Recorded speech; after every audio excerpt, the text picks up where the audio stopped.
We're following breaking news of a 9-year-old girl shot. Our team is talking with police as another child falls victim to the crime crisis. You know, they ain't deserve that, you know, they kids.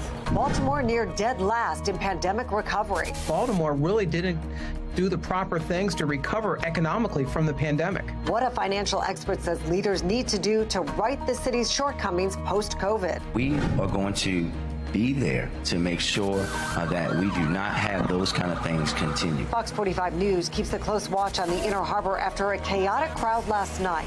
Baltimore's Archdiocese sex abuse victims wondering what's next after the bombshell report yesterday. We know we will face many more battles. We dig deeper into the nearly 500-page document. Live from WBFF in Baltimore, this is Fox 45 News at 10. And good evening, everybody. I'm Mary Bubala. I'm Kai Jackson. A southeast Baltimore community is shaken tonight as another child falls victim to gun violence. That's right. This time, a 9-year-old girl. What the kid had to do with it, you know? That's what makes this stuff crazy. Happened along McElderry Street this afternoon. 2 other people were hurt. One of them is in critical condition. Fox 45's Keith Daniels has been following the story all afternoon for us. He joins us live now with the very latest. Keith? Well, Mary, investigators are trying to figure out exactly what happened here and why gun violence girl hurt. Baltimore police arrived at about 3 o'clock. An afternoon triple shooting reported on McElderry Street near East Avenue. The yellow crime scene tape flapping in the wind along the block. 3 people shot, including a 9-year-old girl. A bullet pierced her ankle. Wayne Madison, What the kid had to do with it? a neighbor, watching the investigation unfold from his porch, disturbed by news of the child's injury. You know, I just hope he all right. God got his arms around him, you know? Because I don't think if it was a he or she, you know, they ain't deserve that, you know? They kids growing up in a neighborhood like this. One other victim, a 20-year-old woman, gunshot wounds to her upper body, needed surgery, in critical condition. The other person, a 28-year-old man, shot in the leg. Police say a non-life-threatening injury. Pues la verdad muy triste por... Leonora Vargas, sitting with her family, just steps away from the scene. Unable to speak English, but clearly understands how this shooting, the injury of a little girl, makes her feel. 13-year-old Gabriella interpreting for her mother while processing the incident herself. Pues por ser una niña, ¿no? Sad because she was just like a little girl. The mother also speaking about the growing number of youth involved in gun violence across the city, whether as a suspect or, in this case, a young victim. Pues la verdad un poco con temor porque pues también los niños salen a jugar y da un poco de temor saber qué pueda pasar. It feels like sad because like little kids go and play and like it just feels sad knowing that something like that could happen near anywhere. Well, police have only released details about the people hurt in this shooting, no other information, but some residents say they heard several gunshots before seeing a car drive away down the street. We're live tonight. Keith Daniels, Fox 45 News. Keith, thank you. 6 juveniles have been killed in Baltimore City this year. That is the same number of children killed in all of 2020. 17-year-old Deja Garrison was the first teenager shot and killed this year. She died on New Year's Day. Weeks later, 16-year-old Deontay Dorsey was shot and killed at the Edmondson Village Shopping Center across the street from his high school during the school day. 4 other students were hurt in that shooting. And last month, 16-year-old Isaiah Carter was shot and killed at a park near his high school. Several teenagers have been charged with murder this year. Yesterday, Fox 45 News learned a 15-year-old is being charged as an adult in the shooting death of Olympic boxer Ernest Hall. A 16-year-old is being charged in that Edmondson Village Shopping Center shooting that killed Deontay Dorsey. He's facing first-degree murder charges. Fox 45 spoke with residents this week who say leaders need to make changes to stop the crime. I think it just needs to be stricter gun laws, and I think that we as parents need to raise our kids better. Well, we'd like to know what you think. Who do you believe shares the blame for the rise in crime and violence among young people? Lawmakers, parents, schools, or all of the above. You can vote right now. Go to foxbaltimore.com/vote to weigh in. And we are keeping a close eye on the Inner Harbor tonight after a chaotic crowd of hundreds of young people gathered there last night, some of them getting into fights and forcing some businesses to close down. We're taking a live look from the harbor on the right side of your screen. As you can see, much calmer tonight. The city put up barricades today to help break up any crowds, and officers are monitoring the area. We will take a closer look at what happened last night and the impact it is having on businesses coming up at 10:15. Meanwhile, Baltimore City Mayor Brandon Scott unveils a $3.47 billion budget for the 2024 fiscal year. That includes an unexpected mandatory increase in education, which is proving to be a stumbling block. The city will operate with a $2.2 billion general fund. That's an increase of more than 3% from last year. No money will be taken out of the rainy day fund, but the city is only contributing $2 million this year, opposed to the normal $4 million. The Department of Public Works also getting funding for 37 new positions to create 10 new solid waste crews. It's part of the effort to help the city get back to weekly recycling. Now, this comes as Fox 45 News learns Baltimore is among the lowest ranked cities in the country when it comes to economic recovery from the pandemic. Fox 45 News following the money. Jeff Abel will join us with a live look, with a closer look at why Baltimore is ranking so low, coming up in a few minutes. Our team coverage begins with Mackenzie Frost and the money the city is giving to the Kerwin Education Plan. Mayor Brandon Scott describes the news as a gut punch. We know this is the first year that the new funding formula created through the blueprint is being utilized, and that means Baltimore City is now expected to pay $67 million more than it had planned. The blueprint for Maryland's future, or Kerwin, is a 10-year spending plan designed to pour billions of dollars into the classrooms around the state. Now that the funding formula is being used, the city on the hook for $79 million in state-mandated additional spending. The city found out earlier this year after it was planning to spend about $12 million. It was a gut punch. Mayor Brandon Scott planning to pull the money from the city's surplus from last year, but says tapping into reserves isn't sustainable. And now looking to lobby for funding formula changes in Annapolis. What we've been discussing with them and what we've heard is a open and willingness to look at how we can look at the formula. It's not what the governor or anyone expected us to be having at this point. The rocky road to fund Kerwin isn't just a struggle for the city. Lawmakers in the State House grappling with how to cover it. The state budget includes $900 million for the Blueprint Fund.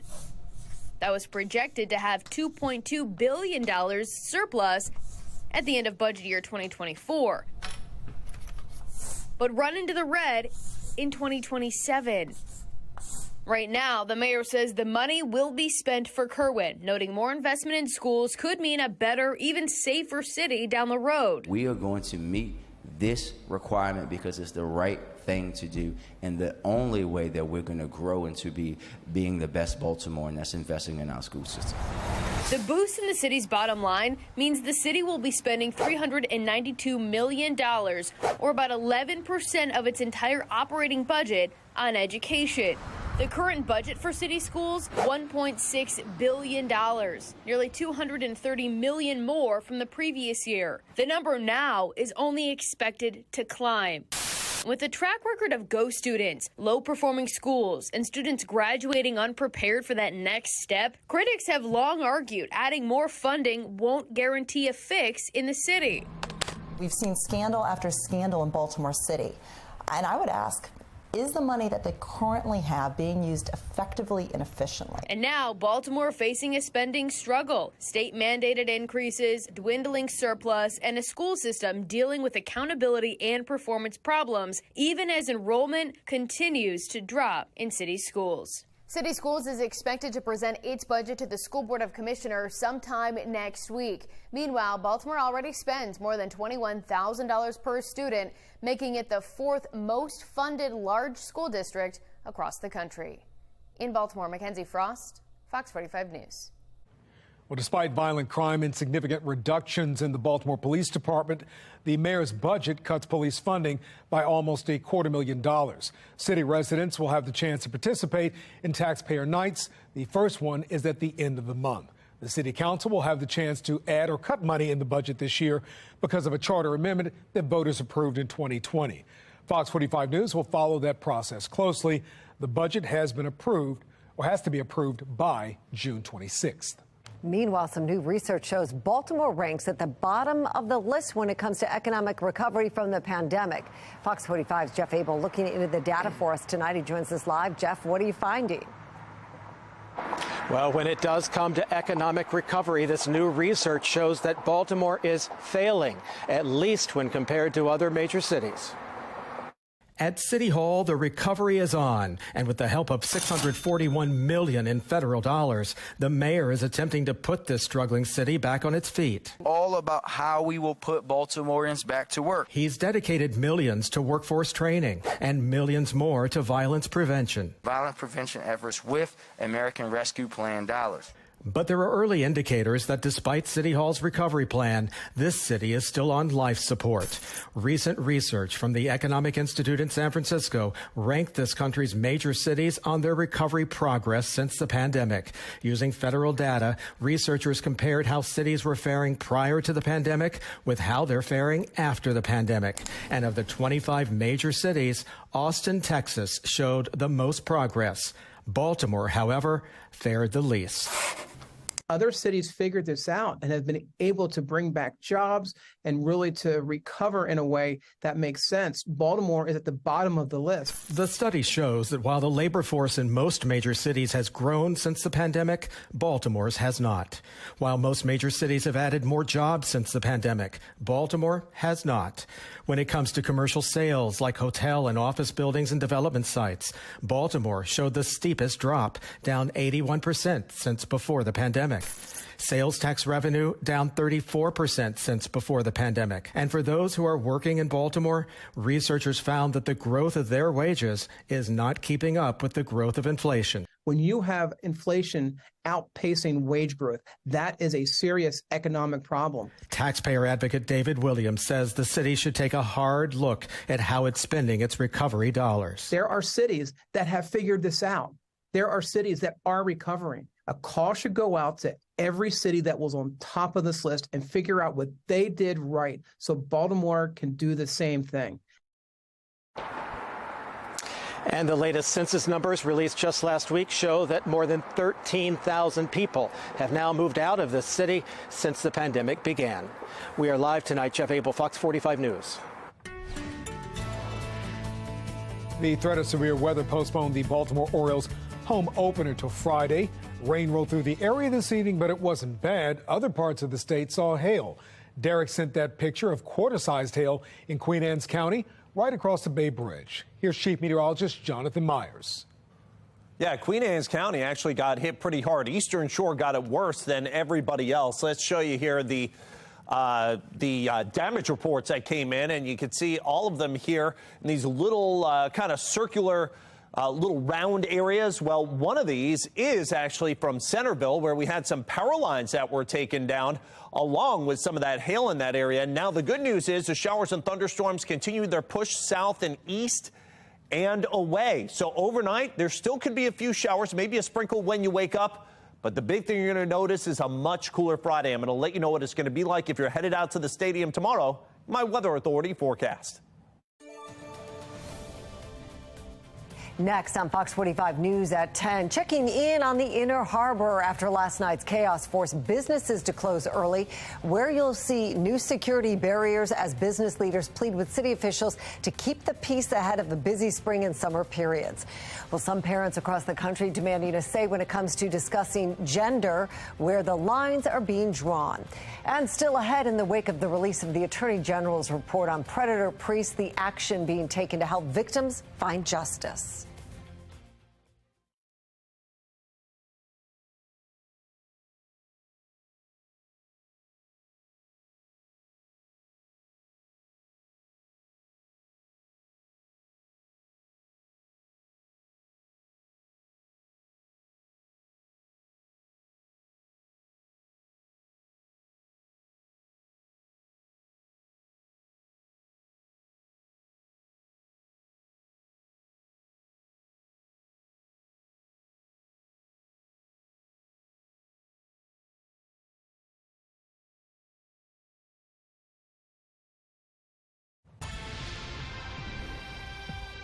And we're taking a live look from the Inner Harbor right now. On the right side of your screen, much calmer than it was last night when hundreds of young people swarmed the streets. In fact, fights broke out, and the Baltimore police used the helicopter to try and get things under control and ask people to leave that area. Well, today the city set up barricades at the Inner Harbor this afternoon to try to keep the crowds out tonight. Residents we spoke with say they're stunned, and they called on the city and state leaders for a solution to make sure it doesn't happen again. Fox 45 News pressed the mayor about his summer crime plan today. He wouldn't go into detail, but says disturbances like the one in the Inner Harbor last night will not be tolerated.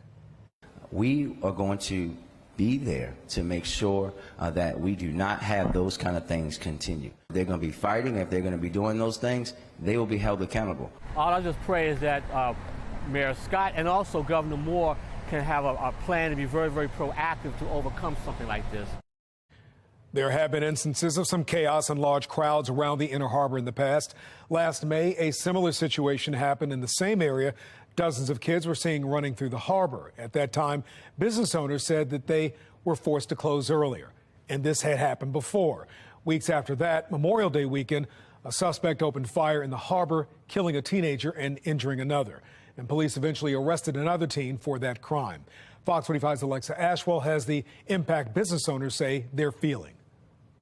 Business owners and even residents have expressed more needs to be done to improve safety at the Inner Harbor, and a local economist agrees. The sun shining on the eve of opening day here in downtown Baltimore. Restaurants and bars are gearing up for the crowds, but there's concern once the sun sets, the city will see a repeat of last night's chaos near the Inner Harbor.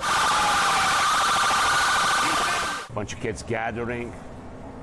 They do what they want to do. For the past 20 years, Tony Asadi has owned Luna del Sea, a steak and seafood bistro here on West Pratt Street.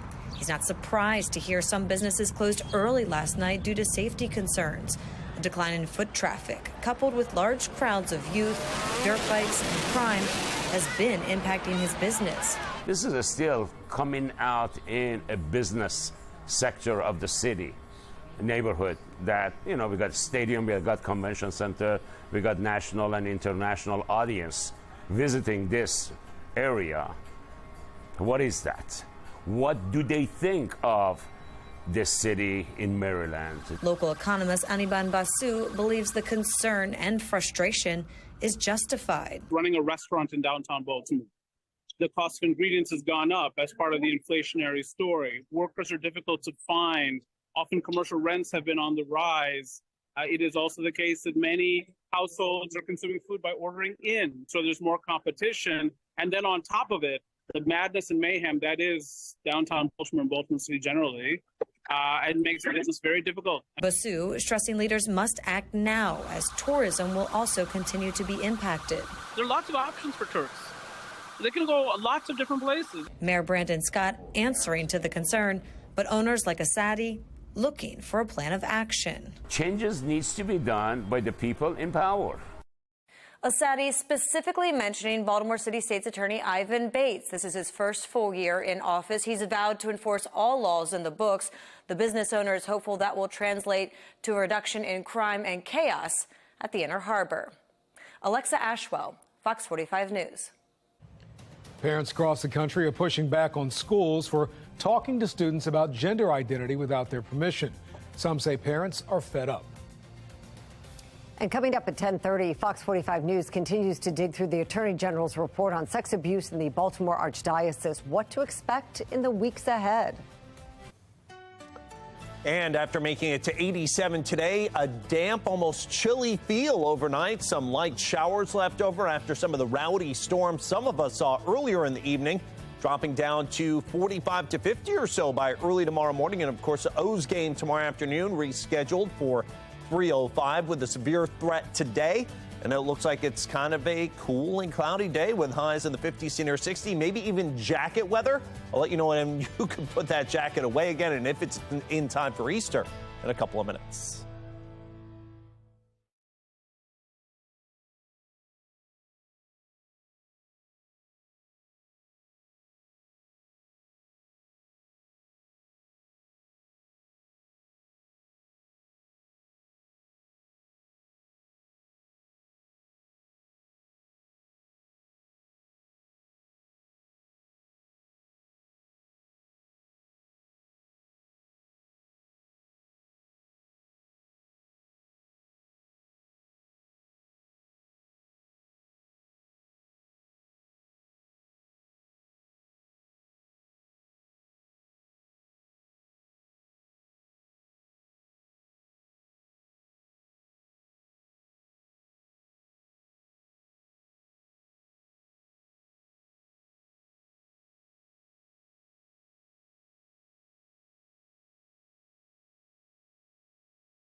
Florida Governor Ron DeSantis is expanding efforts to remove books from schools that he says are sexually explicit. The Republican discussed it during a GOP breakfast in Michigan Thursday. Some have likened it to moves to censorship, but DeSantis says it's a matter of keeping content age appropriate. The news stations covering it had to cut their feed because it was too graphic. So my question is, if it's too graphic for the 6 o'clock news, how is it okay for a 10-year-old kid? It's not. DeSantis argued that the goal of the K-12 school system should be to provide a traditional education. Democrats say DeSantis is intentionally stoking culture wars to raise his profile for a presidential run. Well, some parents continue to push back against school districts for talking to students about gender identity without parents' permission. Some of that frustration has even boiled over into legal action. National correspondent Kayla Gaskins has more on parents who say they're fed up.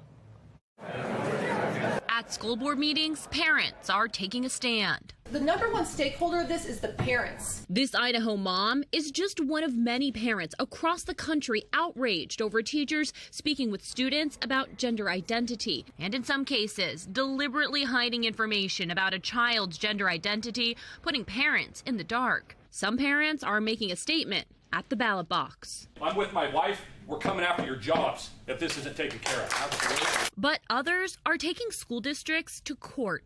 Parents recently filing lawsuits in Maine and Wisconsin over policies they claim allow teachers to help students with gender transitions without parental consent. In Pennsylvania, 3 parents are in a legal battle with a school district after a first-grade teacher allegedly taught 6- and 7-year-olds about gender transitions. Parents are the people who care and love that child the most. They're responsible for that child, and parents should be included in these conversations and in these decisions. Parents Defending Education is a nonprofit that helps sue school districts when parents feel their rights have been violated. They say schools need to do a better job of respecting parents' decisions about how to raise their children. We know from our polling that pushing gender ideology in schools is incredibly unpopular with parents, and that's across the political spectrum, that's across the economic spectrum, and that's for both sexes too. In Washington, I'm Kayla Gaskins.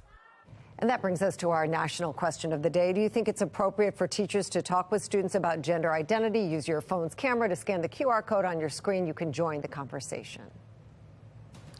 New details emerge as the Frederick County Sheriff is accused of being involved in a gun trafficking scheme. What we're learning about the weapons investigators say he sent to a dealer illegally. New questions about timing and the use of U.S. taxpayer money in Ukraine while Joe Biden was serving as vice president. I'm Christine Frizan with why some think that money may have directly benefited a company for which his son Hunter was working.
We're following three big stories at 10:30. New questions about timing and use of taxpayer dollars in Ukraine while President Joe Biden was serving as vice president. How it plays into the investigation into his son, Hunter Biden. And we're learning more about the allegations against the Frederick County sheriff. He's on the job while facing federal weapons charges. We're taking a closer look at those charges and the timeline of the case. Fox 45 News continues to follow the scathing report on sex abuse within the Baltimore Archdiocese, detailing allegations against more than 100 priests and crimes against even more victims. We begin there. The report has some victims relieved, others still wondering what's going to happen next. Fox 45's Maxine Stryker has a look at the next steps. Unfortunately, it may be too late for criminal justice, but this report could still prompt change. We know we will face many more battles. It was a day of reckoning. This 456-page report released detailing the horrific and repeated abuse of more than 600 child victims, reportedly at the hands of 156 abusers within the Archdiocese of Baltimore. It's also a history of repeated cover-up of that abuse. Church documents reveal with disturbing clarity that the Archdiocese was more concerned with avoiding scandal and negative publicity than it was with protecting children. The report listed certain parishes with multiple abusers. According to the report, St. Mark Parish in Catonsville had 11 child abusers living and working there from 1964 to 2004, and 4 parishes had 6 abusers, including St. Michael Overley in Baltimore. And the report says the abuse continued even after victims came forward. One priest, Lawrence Brett, admitted to sexually abusing a boy in Connecticut. He was sent to treatment where he continued to abuse children before coming to the Archdiocese of Baltimore.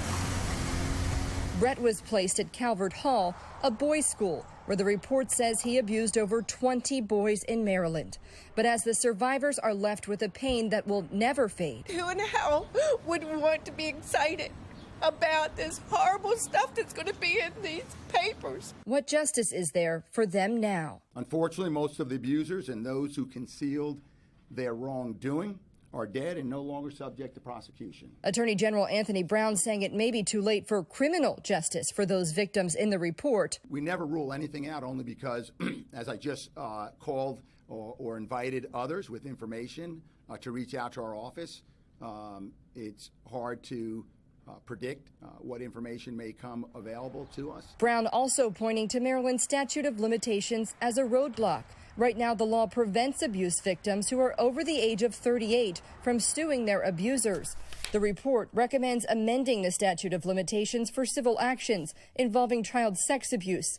And now that's likely to happen. The Child Victims Act of 2023 will get rid of the statute of limitations surrounding civil lawsuits. I'm hoping that will prompt other people who have been in the shadows. Their example will bring those people forward. It's a chance to hold the Archdiocese accountable and for future victims to be compensated for the harms they have suffered. Now that bill will head to Governor Wes Moore, and he has signaled that he intends to sign it. In Baltimore, Maxine Stryker, Fox 45 News. If you would like to read the Attorney General's report yourself, you can do so at foxbaltimore.com. And new tonight, former Gunpowder Falls State Park manager Michael Browning acquitted on all but one sex crime charge. The jury acquitted Browning of rape, but did convict him on a 4th-degree sexual offense. The case revolved around complicated relationships with 2 park employees. Browning's attorneys are expected to seek a punishment of time served. Turning now to a city in crisis, a Baltimore mother is fighting for justice nearly 2 years after her son was killed in an East Baltimore stabbing. I am the mother of Darrell Hudson that was murdered 6/21/21. When you lose a child, you can never imagine how that pain feels. Well, the suspect in the case, 26-year-old Brandon Bashore, was in court today. He claims he stabbed Darrell Hudson in self-defense. Former City State's Attorney Marilyn Mosby was considering a plea deal for Bashore, including a 30-year sentence with 15 years suspended. Dhruv Naraja is representing the Hudson family. On Fox 45 News at 5 o'clock today, we asked him about the case. Miss Holly has been an outspoken advocate for her child, but also for children and victims across this city. One of her fears, one of her frustrations is that when you're in a city that has 300 plus murders year in and year out, that any given murder, even though it's a murder, that someone's life has been lost, can get swept away in the tide of violence. I think one of the reasons she wants the world to know how hard she is fighting is because she hopes other family members will fight as hard for their community members, understanding that just relying on the system alone is sometimes not enough. You do have to make sure that people don't forget your son's name. Fox 45 will continue to follow this case and update you as the trial continues. Marking 100 days since City State's Attorney Ivan Bates took office. This Thursday, April 13th at 7 p.m., Fox 45's Mackenzie Frost will hold a town hall with Mr. Bates to talk about this milestone. We invite you to join us at New Metropolitan Baptist Church at 501 McCullough Street, or you can watch the town hall live on foxbaltimore.com. More about the federal charges against Frederick County Sheriff Chuck Jenkins. He's accused in a scheme with a gun dealer to illegally acquire machine guns. Brad Bell from our Sinclair sister station has the latest developments. This is a Marine Corps recruiting video of an M249 squad automatic weapon, or SAW. It's a military machine gun designed for frontline infantry combat.